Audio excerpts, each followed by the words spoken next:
안녕하십니까? 바다 생물의 변신은 무죄. 오늘 함께할 국립수산과학원 오현주입니다. 저는 해양생물학을 전공하였고요. 해양보호구역이라든지 우리나라 바다의 먹이 생물이 어떻게 변하는지에 대한 연구를 하였고요. 특히 갱생의 모자반이라든지 바다에서 일어난 현상에 대해서 연구를 하고 있습니다. 먼저 강의를 하기 전에 한 가지 질문을 던져보겠습니다. 부산의 새는 뭘까요? 생각해 보셨나요? 예, 부산의 새는 말씀하신 것처럼 바로 갈매기입니다. 그렇다면 부산의 물고기는 먼저 혹시 생각해 보신 적 있으신가요? 뭘까요? 네, 맞습니다. 부산시의 고기는 바로 고등어입니다. 그러면 이러한 고등어가 살고 있는 바다, 우리 남한 면적의 얼만큼을 차지하고 있는 건지 한번 보시겠습니다. 영상을 보시다시피 남한 면적은 10만 제곱킬로미터입니다. 그렇지만 우리 남한의 바다의 동서남해를 끼고 있는 바다는 45만 제곱킬로미터에 해당합니다. 그럼 몇 배일까요? 보시다시피 4.5배입니다. 이러한 바다에 얼마만큼의 보물이 숨겨 있는지 오늘 저와 함께 보시고 그 속에 있는 생물들이 어떠한 특성을 가지고 각각을 살아남기 위해서 어떤 변신을 하는지 살펴보도록 하겠습니다. 여러분, 뭐가 보이나요? 보통 이렇게 보여드리면 구름, 바다요 이렇게 말씀하시는데 제 눈에는요 물새도 보이고요, 고래도 보이고요, 조개도 보이거든요. 실제로 한번 보실까요? 보시면 여기 니모로 알려진 흰동가리도 있고요, 파랑돔도 있고요, 이러한 생물도 있고 또 미역도 있어요. 이 외에도 어떠한 물고기가 사는지에 대한 걸 또 알 수 있고 또 물고기를 잡는 방법에 대한 연구도 할 수 있는 거거든요. 그래서 다양한 육지의 4.5배인 남한 면적의 바다에는 이렇게 많은 생물이 있습니다. 이러한 생물이 변화를 알 수 있기 위해서 배를 타고 조사를 하기도 하고 인공위성을 가지고도 조사를 하고 드론을 가지고 하는 다양한 방법을 가지고 바다를 조사를 하고 있거든요. 근데 중요한 게 잊지 말아야 될 게 사람입니다. 우리가 이 바다에 사는 생물을 관리하는 주인이 아니고 같은 친구라는 것을 명심해 주면 좋겠습니다. 자, 지금 많이 보셨죠? 우리가 일반적으로 이러한 우리가 싸는 비닐이라든지 병이라든지 바다를 흘러가서 많은 바다를 아프게 하고 있습니다. 이 사진은 인공위성을 가지고 우리나라 바다에 어디에 물고기가 많이 있고 그러한 물고기를 잡는 어선을 모니터링하는 것이거든요. 그러면 어떻게 불빛을 가지고 어선을 모니터링해 하실 건데 상상을 해보시면 깜깜한 바다에 불을 켜고 있으면 그 불빛을 보고 동물이 모여들거든요. 그러한 성질을 주광성이라고 합니다. 그러면 주광성이 뭐야 하시는 분을 생각하면 우리가 밤에 조깅을 가시잖아요. 조깅을 가시면 그 가로등에 벌레가 많이 있을 겁니다. 그런 것처럼 물고기도 불빛을 쫓아가거든요. 다음 그림을 보시면 여기 보시면 어선에 불이 켜져 있잖아요. 불이 켜져 있고 거기에 물고기가 모여들어서 오징어를 잡고 고등어를 잡고 하는 겁니다. 이러한 원리를 가지고 저희가 물고기를 잡을 수 있는 거죠. 그 다음 생물을 보시면 이 사진을 보시면 뭐가 연상이 되나요? 저는 처음에 봤을 때 과자인 줄 알았거든요. 꽃갈콘처럼 이렇게 모양을 하든지 아니면 뜨개질을 쪄서 이렇게 붙여놓은 줄 알았는데 실제로 얘는 생물입니다. 어떤 생물이냐면 다음 그림을 보시면 보름달 모래파리입니다.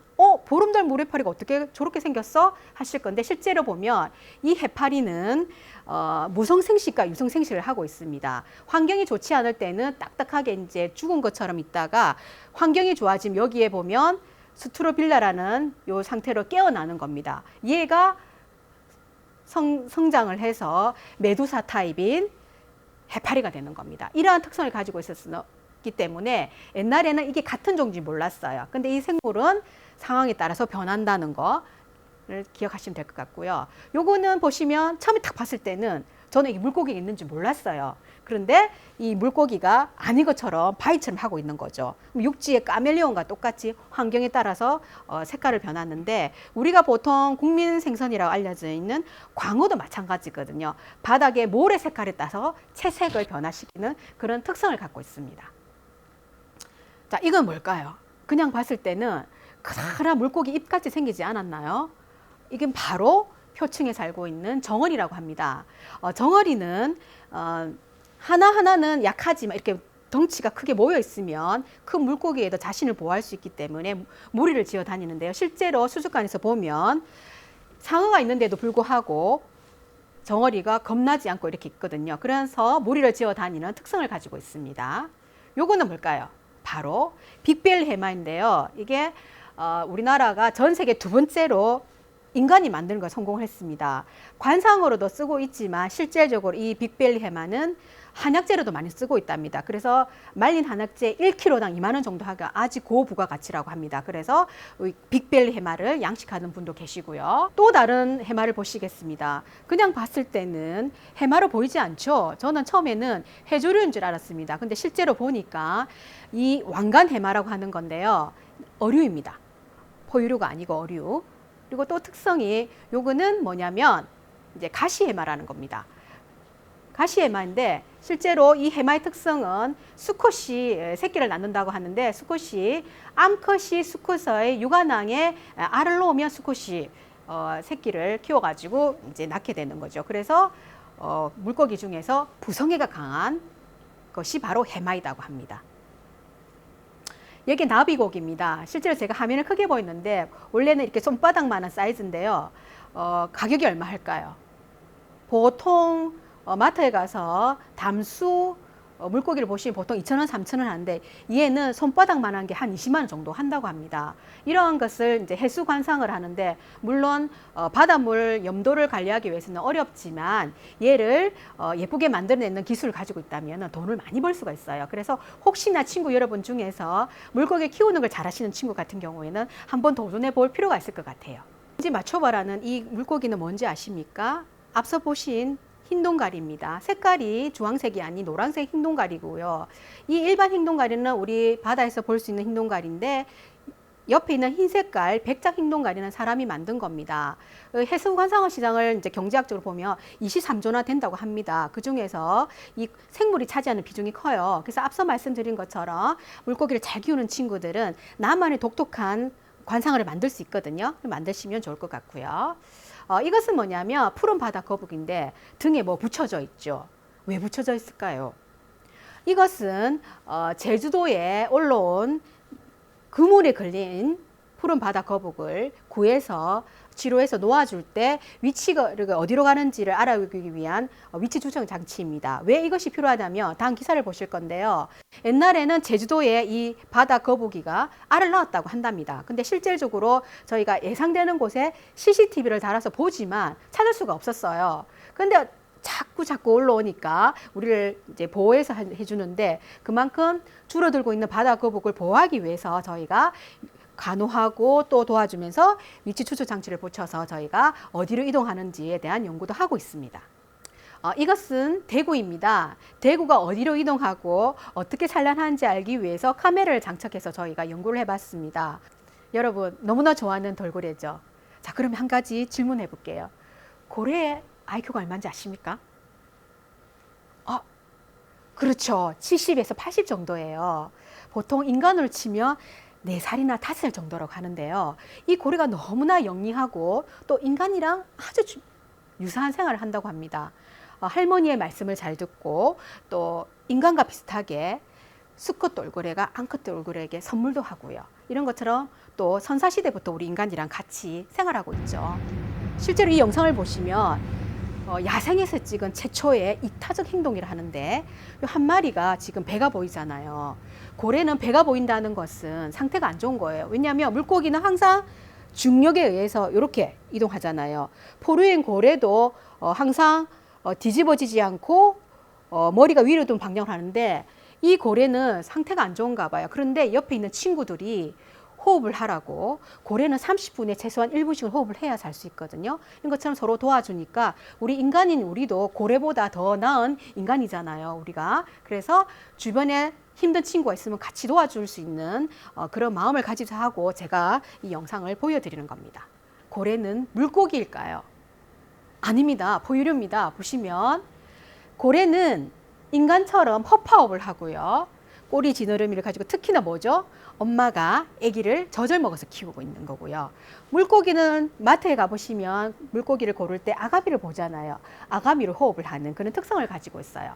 특히 고래는 인간처럼 대화를 할 수 있죠. 어떻게? 음파를 쏘아서. 근데 그 음파를 증폭시키는 곳이 뭐라고 보이냐면 여기가 앞에 있는데 멜론이라고 합니다. 우리 음악 사이트 있죠. 참 잘 지은 것 같아요. 그런 것처럼 멜론을 통해서 음파를 증폭시켜서 대화를 하게 되고, 이러한 특성을 이용해서 우리가 잠수함을 만들게 됩니다. 잠수함은 쇳덩어리잖아요. 근데 볼 수가 없는데 음파를 쏘아서 앞에 장애물이 있는지 없는지에 따라서 이동할 수 있는 그러한 것을 고래의 음파할 능력을 가지고 저희들이 만들었어요. 뭘까요? 부산에 사는 친구들은 해운대 가는 다리에 있죠. 번고래예요. 번고래는 특성이 포악하고 또 끈기가 있다고 해요. 그런데 어떠한 끈기가 있냐면 백상아리랑 고래가 미국 앞바다에서 만났대요. 그럼 누가 이겼을 것 같아요? 예, 결국은 번고래가 이겼어요. 그런데 처음에는요, 번고래가 못 이겼대요. 백상아리한테 완전히 비틀비틀했는데 아까 말씀드렸죠. 집요함이 있다고. 그 집요함으로 이 상어를 아웃시킨 거죠. 그래서 미국 같은 경우에는 백상아리가 보통 바다사자를 잡아먹는데 백상아리가 고래한테 이제 혼쭐을 났잖아요. 그래서 고래가 나타난 곳에서는, 특히 번고래가 나타난 곳에서는 백상아리가 나타나지 않는다고 합니다. 그만큼 번고래가 끈기와 집요함이 있다는 거 아시면 될 것 같아요. 그렇죠? 자, 이거는 뭘까요? 남방 큰돌고래거든요. 남방 큰돌고래는 아까 말씀드린 고래는 인간이랑 유사한 특징을 가지고 있는데 어떠한 특징을 가지고 있느냐면 이 어미고래가요, 새끼 고래가 죽었는데 앞에 얼굴이 형체가 없어요. 근데 뒤에 몸뚱아리만 있는데도 살아있는 새끼를 보호하기 위해서 계속 호흡을 하라고 어미가 안고 하는 거거든요. 보시면 그만큼 이 고래가 인간보다도, 어떻게 보면 인간보다 더 큰 강한 모성애를 가지고 있는 거죠. 그래서 항상 여러분이 생각하실 것은 힘든 일이 있으면 우리가 인간이잖아요. 그래서 자연을 보호하고 생물을 같이 할 수 있는 그런 마음을 가집사 하고 제가 오늘 이 영상을 소개해 드립니다. 그렇다면 이 고래가 또 다른 또 생태계에 끼치는 영향이 또 있습니다. 어떤 영향이 있을까요? 보실까요? 기사에 나왔는데요. 한 마리 고래가 평생 이산화탄소를 흡입하는 양이 33톤이라고 된다고 합니다. 물고기에 비해서 물고기는 1년에 22kg 정도를 흡수를 한다고 해요. 이 고래가 엄청난 양을 흡수를 하고, 또 하나 특성이 우리 고래가 물을 뿜잖아요. 이 물을 뿜는데 이 뿜는 물 속에도 영양분이 있어서 식물 플랑크톤이 성장하는 데 큰 역할을 한다고 합니다. 그래서 어떠한 기구를 써서 그 물질을 연구를 해요. 어떻게 쓸까요? 보시면 드론을 가지고 콧물을 채취한다고 해요. 그래서 이 콧물 속에 어떠한 성분이 있는지 조사를 해보면 식물 플랑크톤에 도움이 되는 질소라든지 등의 영양분이 있다는 것을 밝혀내기도 했습니다. 이건 뭘까요? 바로 점박이 물범이에요. 이 점박이 물범이 서해안에 서식하고 있거든요. 그런데 실제로 점박이는 각각의 점의 위치에 따라서 다르대요. 그래서 각각의 사진을 찍어서 빅데이터를 모아 놓으면 그 빅데이터를 가지고 지금은 사람들이 일일이 사진을 찍어서 점의 위치에 따라서 얘가 A면 작년에 A가 있었네 이렇게 식대를 하지만, 지금은 인공지능이 바로 사진을 보고는 얘 작년에 완 아이야 이렇게 연구를 하는 게 되고 있거든요. 그래서 여러분이 하시는 일에 지금 미래에 대해서는 인공지능이 여러분 하는 일을 많은 일을 할 거예요. 그래서 수학을 두려워하지 마시고 여러분들이 차근차근히 공부하신다면 훨씬 쉽게 연구를 하실 수 있을 것 같아요. 자, 그리고 또 하나 질문을 낼게요. 그러면 야생에서요, 물범이 박수를 막 친다고 한대요. 왜 칠까요? 심심해서 칠까요? 힌트를 드리면 뭘까요? 힘 실험을 하죠, 그러잖아요. 힘이 누구 센가. 그래서 박수 소리가 크면 나 힘이 세니까 나를 사겨, 이런 걸 나타내기 위해서 박수를 막 친다고 한답니다. 신기하죠? 자, 그러면 앞서는 이제 생물이 어떠한 특성을 가지고 있는데 우리가 미래에는 어떻게 변할까 한번 생각을 해볼 필요가 있을 것 같아요. 이 그림은 65년도에 2000년대에는 어떻게 변할까 하는 걸 상상을 해서 그린 하백에 그린 그림이에요. 실제로 보면 수학여행 우주선을 타고 가지는 못하지만 미국의 억만장자는 우주선을 타고 우주를 가고 있고요. 주변에 보면 태양열 패널이 집에 많이 있어요. 학교에도 많이 있죠. 그리고 청소도 로봇이 많이 하고 있어요. 도로는 움직이지는 않지만 우리가 마트라든지 공항에 가보면 어떻게 해요? 사람이 서 있으면 가는 무빙워커가 있죠. 전기 자동차도 많이 타고 다니고 또 집도 요즘은 인터넷이라든지 스마트폰을 이용해서 진료를 받고 있고요. 또 집에서 여러분들 요즘 비대면 수업을 해서 어떤 뭐 MS 팀즈라든지 다른 구루미 같은 걸 이용하기도 하지만 또 하나는 뭐냐면 메가 스타디라든지 하는 걸 많이 이용하고 있잖아요. 또 하나 특징적이 뭐냐면 TV와 냉장고에도 인터넷이 돼요. 그래서 서로가 통화를 해서 하는 세상이 된 거예요. 그렇다면 40년 전에 바라본 오늘의 미래에 봤을 때 그러면 여러분들이 어른이 되는 시대는 어떻게 변할까 하는 게 생각이 되는 거죠. 그래서 한번 생각해 보는 게 왜 제가 앞서 그림을 보여드렸냐면 수온이 한 50년 동안 1.26도씩 상승을 했어요. 이건 의미는 전 세계 평균을 위해서 전 세계 평균은 한 0.49도씨 정도 상승을 했는데 우리나라는 약 한 2.5배 정도 상승을 했죠. 그만큼 빨리 변하고 있다는 거예요. 그래서 앞서 보여드린 영상에서 우리 바다는 4.5배였잖아요. 근데 이 4.5배 바다가 너무나 빨리 변하고 있다는 거니까 여러분들께서 과연 5년 후에 10년 후에는 어떻게 변할지에 대해서 생각해 보시라고 제가 화두를 던진 거거든요. 그럼 실제로 이러한 수온 상승이 어떤 영향을 미치느냐 보시면 수온이 상승됨으로 인해서 표층이 많이 뜨거워지면 저층과의 장벽이 생겨요. 앞서 보셨죠? 원활하게 순환이 일어나는데 장벽이 생기니까 표층과 저층의 이동이 힘들어지겠죠. 그렇게 되면 생물들이 자유롭게 쓸 수 있는 공간이 줄어드는 그런 특성을 갖고 있게 되는 거죠. 그러면 어떤 저차 생태계는 영향을 끼치느냐? 식물 플랑크톤 중에서도 덩치가 큰 애가 이제 다이어톰이라는데 걔네들은 덩치가 커요. 그만큼 영양가 있잖아요. 그건 동물 플랑크톤이 먹고 조그만 물고기가 먹고 또 그 물고기를 큰 물고기가 먹게 돼요. 그러면 결국은 우리가 고등어라든지 갈치라든지 오징어가 많이 생기기 때문에 우리 어업인들이 많은 돈을 벌 수 있고 우리도 싸게 좋은 물고기를 먹을 수 있잖아요. 그런데 이 기온이 올라가면 저는 더위를 타거든요. 원래 이게 덩치가 있는 아이들은 더위를 타요. 그런 것처럼 식물 플랑크톤도 덩치가 크면은 수온의 상승함이 못 견디나 봐요. 그래서 요즘은 기온이 상승하고 수온이 상승함을 해서 조그만 아이 옆에 보시잖아요.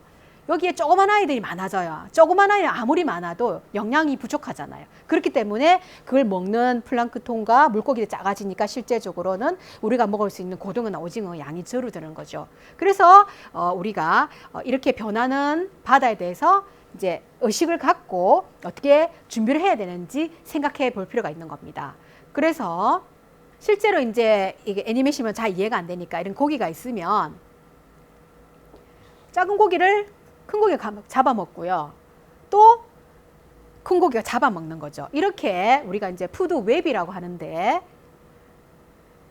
안정적으로 먹이가 많아야지 그 중에 고기도 먹고 상위가 먹게 되고 또 은간히 낚시를 하면서 먹게 되는 거잖아요.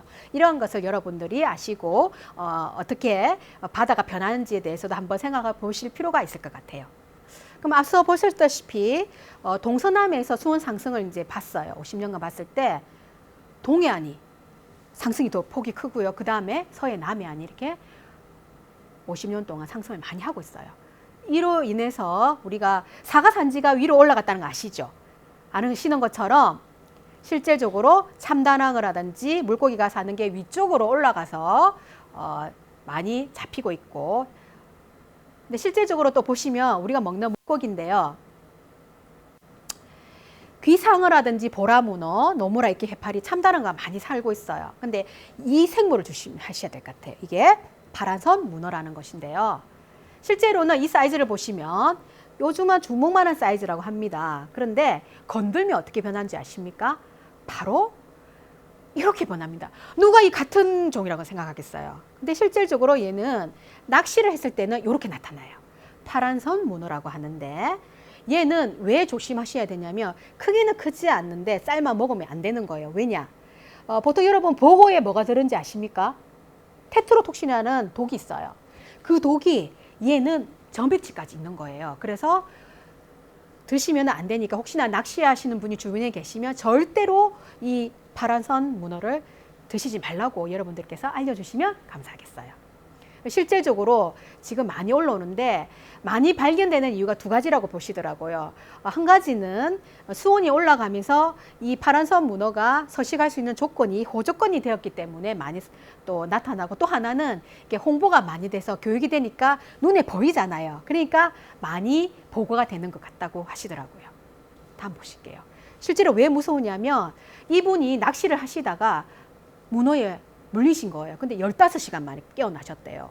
15시간 만에 깨어나셨는데 워낙 건강하시니까 깨어나셨대요. 근데 아무리 약을 먹어도 낫지가 않더래요. 그래서 저희 그 연구자 하시는 분을 수소문을 해서 물어보니까 그는 파란선 문어의 독을 간염 독에 의해서 되는 거니까 혈액을 희석시켜야 된다고 하시더라고요. 그래서 자연독은 약이 없다고 해요. 그래서 그 혈액 속에 있는 독을 뺀 해독을 하는 그런 처치를 받으셔서 다행히 건강해지셨다고 합니다. 그래서 여러분들은 아까 말씀드린 것처럼 절대로 이렇게 화려하고 보지 못한 거는 손을 대거나 드시지 마시라고 제가 알려드린 겁니다.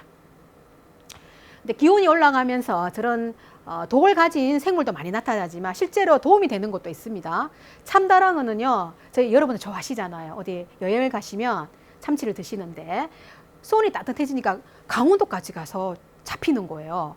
근데 어떠한 특성이 있느냐면 보시면 여기 보시면 그물 속에 있잖아요.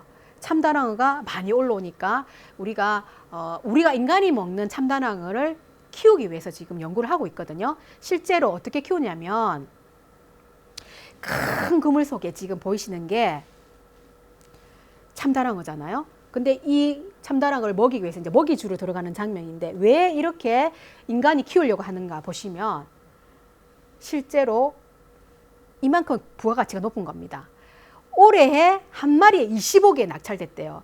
평소에는 5억 원 정도로 낙찰이 된대요. 한 270kg 정도 되는 건데. 그런데 올해 같은 경우에는 20억 넘겠는데 실제로 작년에는요. 한 마리에 거의 35억 원에 경매가 됐다는 겁니다. 일본의 전통에서는 첫 해 처음 되는 경매되는 참치를 가지고 만든 스시를 먹으면 그의 운이 좋다고 합니다. 그래서 매년 참치를 경매를 하는데 그만큼 이 참치의 가치가 오락내리락 하니까 거기에 대해서 안정적으로 맛있는 영양가 있는 참치를 먹기 위해서 저희가 연구를 하고 있는 거거든요. 자, 이거는 뭘까요?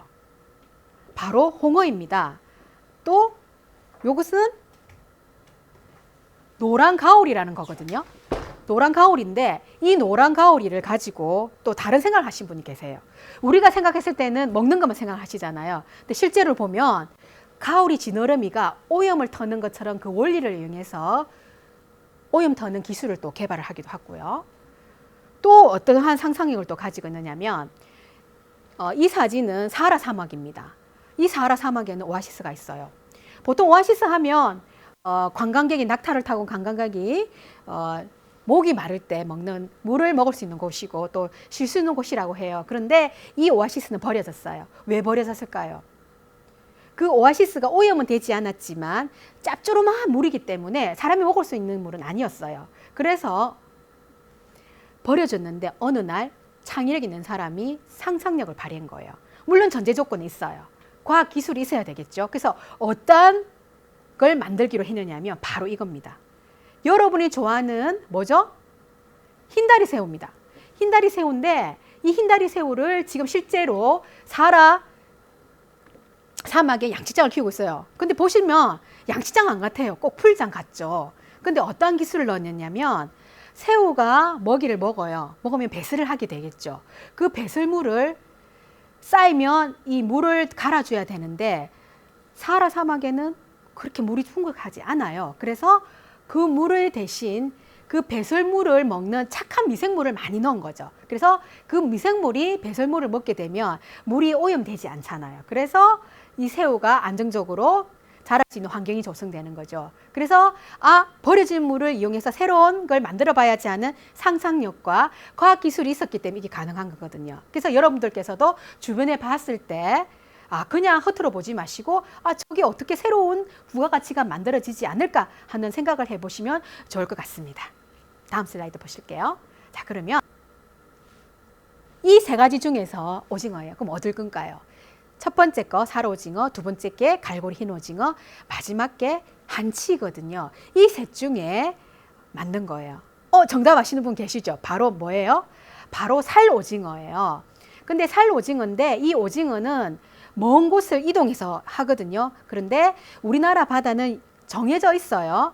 일본과 중국과 같이 이용하는데 이 오징어가 북한으로 올라간다든지 일본 쪽으로 가기 때문에 잘 안 잡혀요. 그래서 금징어라고 해요. 그런데 이 오징어를 가지고 우리가 동그랑땡도 만들어 먹는데 원료가 없으면 수지가 안 맞잖아요. 그래서 대용할 수 있는 심해 사는 갈고리 흰 오징어를 가지고 우리가 동그랑땡이라는 걸 만들고요. 또 한치는 오징어랑 비슷하게 우리가 구워 먹을 수 있지만 달라요.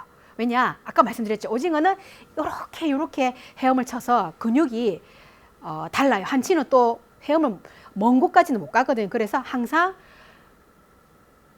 구워도 뻣뻣하게 서 있는 게 한치예요. 그럼 어떻게 구분하는지 답이 나왔죠. 보시면 바로 구워보면 알아요. 삶아보면 이렇게 오그라드는 거는 오징어라고 보시면 돼요. 그래서 이러한 생물들마다 각각의 운동이라든지 먹이 습성에 따라서 다른 특성을 가지고 있다는 것을 여러분들이 아셨으면 좋겠습니다. 다음 보실게요. 이거는 뭘까요? 이것은 바로 좋아하는 갑오징어예요. 갑오징어는 갑오처럼 생겼잖아요. 근데 이것을 저희 국립수산과학원의 동해연구소에 있는 연구자분들께서 갑오징어를 만들어냈어요. 어미를 잡아와서 이제 그 알을 수정시켜서 또 새끼를 만들어내고 그 새끼가 커서 어른이 되면 다시 수정을 해서 만들 수 있는 그런 기술을 만들었거든요. 자, 이 영상을 보실게요. 이 영상은 뭐냐면 요게 진짜 갑부한 물고기거든요. 이 물고기가 어떻게 변한지 보실까요? 이 물고기가 뭐라고 상상이 안 되잖아요. 뭐라고 상상이 되나요? 바로 보시면 바로 명태예요. 어머, 어떻게? 그러니까 사람들이 옛날에는 명태의 어린 새끼를 노가리라 불렀거든요. 노가리하고 이 명태는 다른 종이라 해서 노가리를 많이 잡아먹었어요. 그래서 지금 거의 명태가 또 줄어들었고, 또 하나는 수온이 상승하니까 이 명태는 찬물에 많이 잘 살 수 있는 물고기거든요. 그래서 또 줄어들고 있어요. 그래서 여러분이 한 현상을 보실 때는 한 가지 면을 보시지 말고 왜 그런지에 대해서 다각적인 면을 볼 수 있는 걸 그러한 능력을 키우시는 게 좋을 것 같아요. 자, 이것은 벌써 아시는 친구도 계실 거예요. 왼쪽에 있는 것은 광어, 오른쪽은 도다리를 했는데 헷갈려요. 그러면 어떻게 보시냐면 이 물고기와 나를 배를 놓고 봤을 때 오른쪽에 있으면 도다리인 거예요. 그러면 이렇게 돌아서서 봤을 때 얼굴이 지금 얘 쪽은 왼쪽에 있잖아요. 제 왼손이랑 같은 게 있으니까 좌측에 있다 해서 광어고요. 얘는 오른쪽에 있다 해서 도다리인 거예요. 그래서 여러분들께서 먹으실 때 이거는 광어 도다리하고 구분하셨으면 좋겠습니다. 자, 이거는 공통점이 뭘까요? 척 보면 바로 나오죠. 뭐죠? 등은 푸르고 배는 하얘요. 이걸 총칭해서 뭐라고 부른다? 등푸른 생선인데 제가 이제 여러분들한테 여쭤보려고 물고기 사이즈를 똑같이 했어요. 근데 처음에 했을 때 다들 첫 번째 위에 있는 물고기를 뭐라고 부르냐면 꽁치라고 하시거든요. 실제 사이즈 그 크기를 보실까요? 보시면 어때요?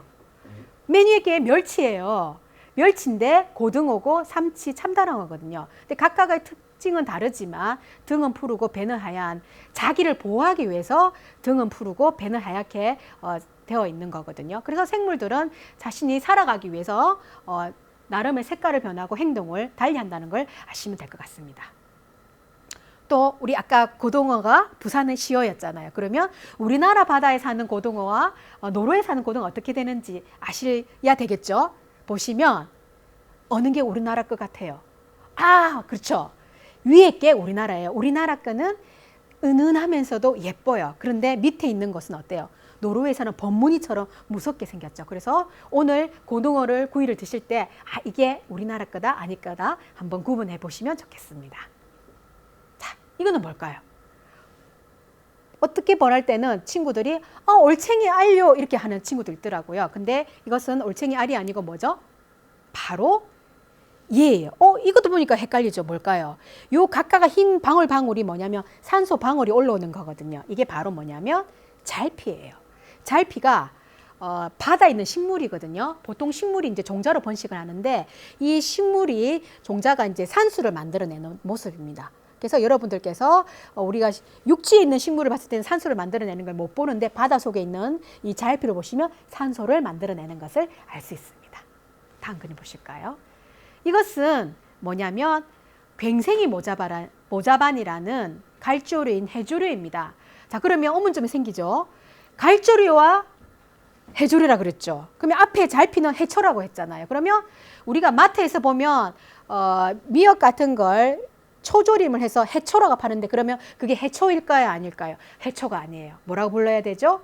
해조류예요. 그래서 여러분들께서는 해초와 해조류를 구분하셔가지고 아시면 좋을 것 같아요. 아까 보신 괭생이 모자반이죠. 괭생이 모자반은 바다 위에서 있을 때는 물속에서 서서 있어요. 그런데 육지에 올라오면 이렇게 밧줄처럼 막 엉켜 있잖아요. 실제로 여기 보시면 배 위에도 보면 군데군데 어떻게 돼 있어요? 괭생이 모자반이 보이잖아요. 괭생이 모자 앞에서 보셨다시피 괭생이 모자반은 물고기들이 놀 수 있는 그러한 서식처를 제공하고 있어요. 자, 이 그림을 보실게요. 이 그림을 보시면은 할머니가 보이기도 하고 또 젊은 기부인이 보이기도 해요. 할머니를 보시면 코가 있고요. 코가 있고 눈이 있고 입이 있어요. 그런데 젊은 여자는 뺨선이고 턱선을 가지고 있죠. 이렇게. 자, 근데 우리 눈으로 보고 있어요. 왜 제가 이 그림을 보여드리냐면 생물을 보실 때 한 가지 면만 보시지 마시고 어떻게 새로운 걸 만들 수 있는가를 생각해 보실 필요가 있을 것 같아요. 예를 들면 아까 보신 괭생이 모자반 육지에 올라오면 쓰리게 돼서 골치가 아파요. 근데 바닷속에 있을 때는 신선할 때는 물고기가 알을 낳을 수 있는 것도 되는 건데 실제로 우리가 먹을 수가 있어요. 버려진다고 생각하는데 라면에 끓여 먹으면 톡톡톡톡 식감이 있어서 되게 먹을 수 있거든요. 그래서 이러한 먹지 않은 걸 새롭게 어떻게 부가가치를 만들 수 있는가도 되는데 먹는 거 외에도 또 특이한 성격이 있어요. 아까 보셨다시피 후코이단 계열인 시놀이란 화장품을 원료도 쓰지만 이게 치매 예방 물질로도 각광을 받는다고 합니다. 이러한 거 또 바이오 비료를 쓸 수 있는 기능성 물질이 들어있거든요. 이거 어떻게 활용할 수 있는가에 대해서 여러분들께서도 버려지는 쓰레기에서 어떻게 새로운 걸 만들 수 있는가를 이제 다각적인 측면을 보실 필요가 있을 것 같아요.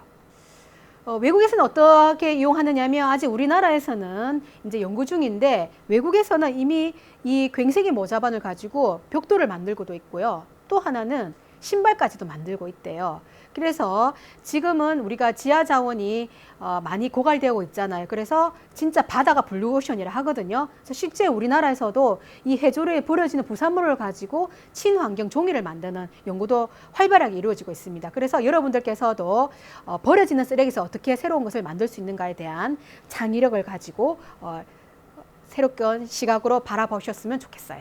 자, 이건 뭘까요? 자, 잘 아실 거예요. 홍합과 담치거든요. 그러면 보통 우리가 요즘 보는 거는 겨울에 뭐 팩에 파는 거 있잖아요. 그게 바로 담치라고 하는데 실제로 얘는 우리나라에 있지 않았대요. 이 홍합은 옛날 옛적부터 우리나라에 살아있는데 그러면 왜 이 담치가 지금 마트에 많이 싸게 판매될까 하는 것은 두 가지 학설이 있습니다. 하나는 배에 이 담치가 붙어서 우리나라 왔을 때 배가 이렇게 항구에 정박하게 있겠죠. 그러면 이 담치가 유생이 나타나면 이 유생이 다시 성장해서 다시 또 유생을 만들어내서 털을 잡은 게 있고요. 하나는 뭐냐면 우리나라가 배가 수출품을 싣고 가게 되잖아요. 그러면 항상 배가 일정 표면을 유지해서 하도록 빨간 선을 꺼진까지 할 수 있도록 물건을 싣고 가는데 지중해 앞바다에 가면 수출품을 이제 하역을 하잖아요. 하게 되면 어떻게 돼요? 배가 올라가게 되잖아요. 그러면 망망대해를 왔을 때는 태풍을 만나면 침몰하게 된대요. 그래서 침몰하지 말라고 평형수 물을 넣어서 그 수심까지 유지하도록 물을 넣는다고 합니다. 그러면 이 물을 싣고 온 배가 우리나라 오게 되죠. 그러면 다시 또 수출품 싣게 되면 어떻게 돼요? 이 물을 빼내지 않으면 배가 가라앉게 되잖아요. 그래서 물을 빼고 다시 수출품을 싣게 되는 거죠. 이렇게 왕복하다가 이 담치의 유생이 물속에 있었겠죠. 물이 나오면서 같이 빠져나와서 우리나라 앞바다 보니까 너무 환경이 살기 좋은 거예요. 그래서 털을 잡고 이 담치가 살다 보니까 이제 우리나라에 옛날부터 살게 된 것처럼 보이는데, 그래서 지금은 옛날에는 몰랐어요. 그러한 물속에 살고 있는 생물이 어떤 역할을 하는지 몰랐는데 지금은 알게 되니까 그 물을 배에 담았을 때 이러한 생물, 특히 미생물, 독성을 가진 생물이 있을 거잖아요. 그런 독성을 가진 생물이 우리나라에 오지 못하도록 소독하고 살균하는 기술을 기계를 개발했거든요. 그 기계를 개발한 기술이 우리나라의 세계 넘버원이 될 수 있는 넘버원이라고 합니다. 홍합하면 처음에 홍합탕, 그 다음에 부침개 이렇게 생각하시잖아요. 그런데 과학자는 먹는 것만 생각하지 않으신 것 같아요. 어떠한 걸 새롭게 개발을 했느냐면 뉴질랜드 같은 경우에는 이 초록색 홍합에 기능성 물질이 있대요. 그래서 추출을 해서 이제 그 앰플로 만들어서 약처럼 만들어서 이제 먹을 수 있도록 했고요. 또 우리나라에서는 어떠한 기술을 개발했냐면 이 홍합이 어때요? 붙으면 떨어지지 않잖아요. 그래서 그런 접착제 원리를 홍합을 해서 이제 만드는 그런 기술을 개발했다고 합니다. 그래서 여러분들께서도 어떤 면을 봤을 때 먹는 거 이게 아니고 먹는 거 외에 새로운 원리를 만들 수 있는 게 뭘까 하는 그런 창의력을 한번 생각해 보시면 좋을 것 같습니다. 그 다음에 진주하면 옛날에는 보석밖에 안 만들었거든요. 근데 실제로 이렇게 화장품을 만들고 있는 것입니다. 그 다음에 이건 뭘까요? 우리가 이제 몸이 허약해지면 삼계탕도 먹지만 전복하고 이런 장어류를 먹거든요. 이러한 장어를 먹기를 하는데 우리나라 사람이 참 지혜로운 것 같아요. 옛날 사람들은 버리지 않았대요. 세계에서 유일하게 이 껍질을 가지고 지갑을 만들었는데 아주 비싸다고 합니다.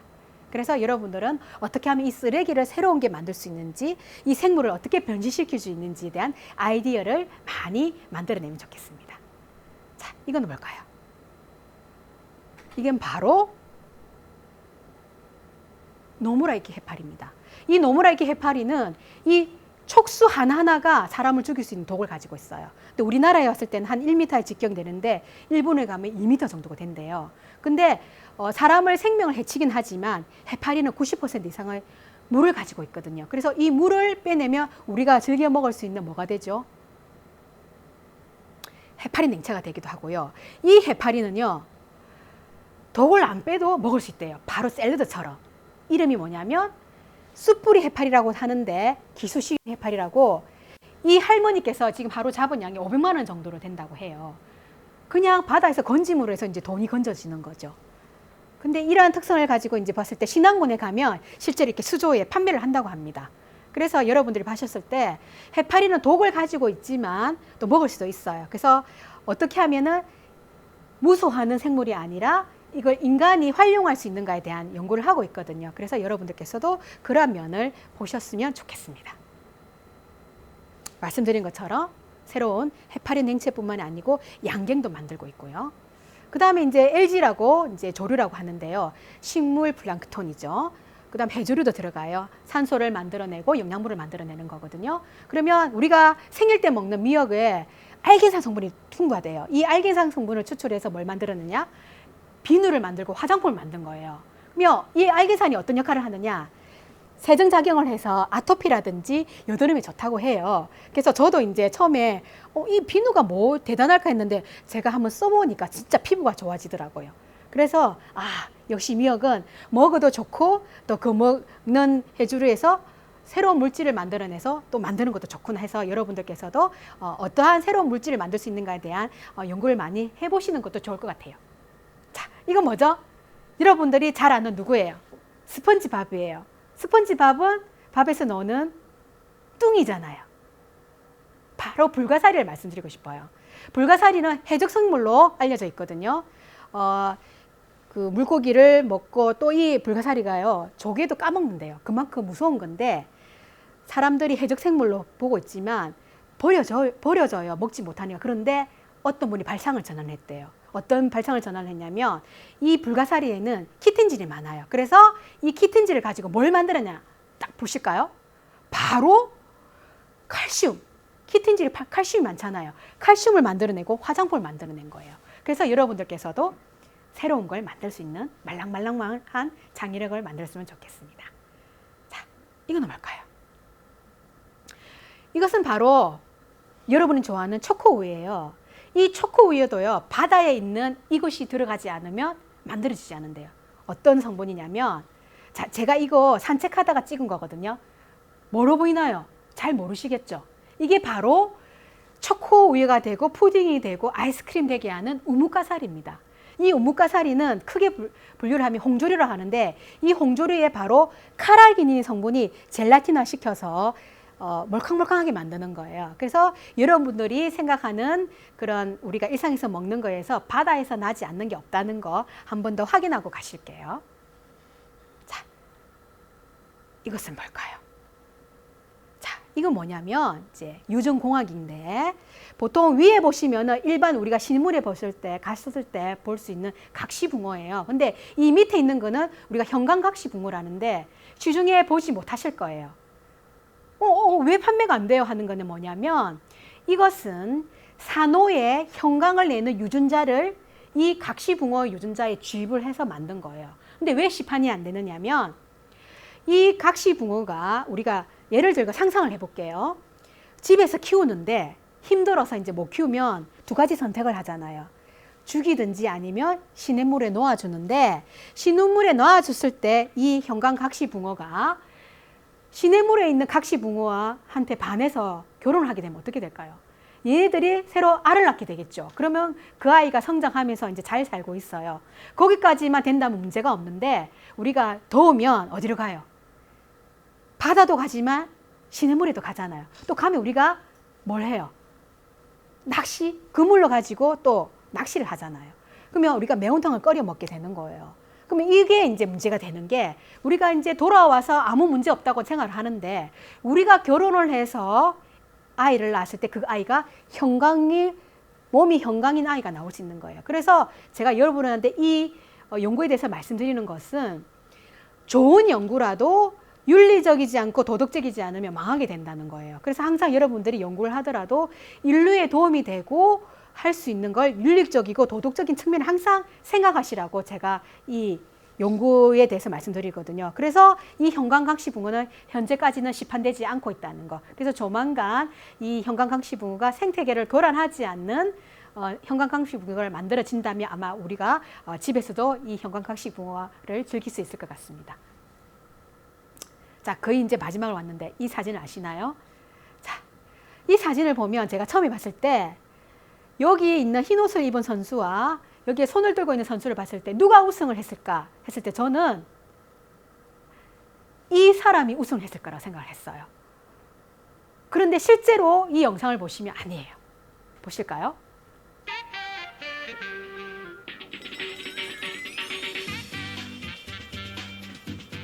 (2010년) 말인데요. 떠들썩하게 난리가 났대요. 어떻게? 보시면 이 앞에 오는 선수가 어떻게 해요? 막 우승했다고 막 하고 있죠. 환호를 했는데 실제로 보면 우승이 아니면 어때요? 안 보여요. 그런데 열심히 달린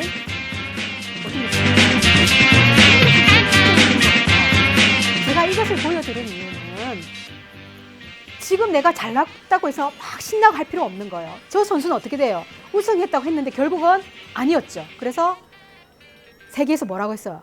멍청한 스케이트라고 했거든요. 잘 나간 데서 환호할 필요도 없는 거고요. 못 나간 데서 슬퍼할 필요가 없는 거예요. 그래서 앞서 보신다는 것처럼 생물은 살아남기 위해서 자신을 변화시켜 가는 거거든요. 그래서 우리도 내가 뭘 잘하고 뭘 못하는지에서 분석을 해서 잘하는 건 더 잘하게 되고 못하는 것은 고쳐 나가면 되는 거거든요. 그래서 여러분들이 그걸 명심하고 가시라고 제가 이 영상을 돌려드렸습니다. 저와 함께 오늘 바다 생물의 변신을 하는 것을 보셨는데요. 여러분들께서는 여러분이 행복하고 또 원하는 걸 할 수 있기 위해서 어떻게 변신을 해야 될까요? 한번 생각해 보시라고 오늘 저와 함께 이 시간을 보낸 것에 대해서 감사드립니다. 감사합니다.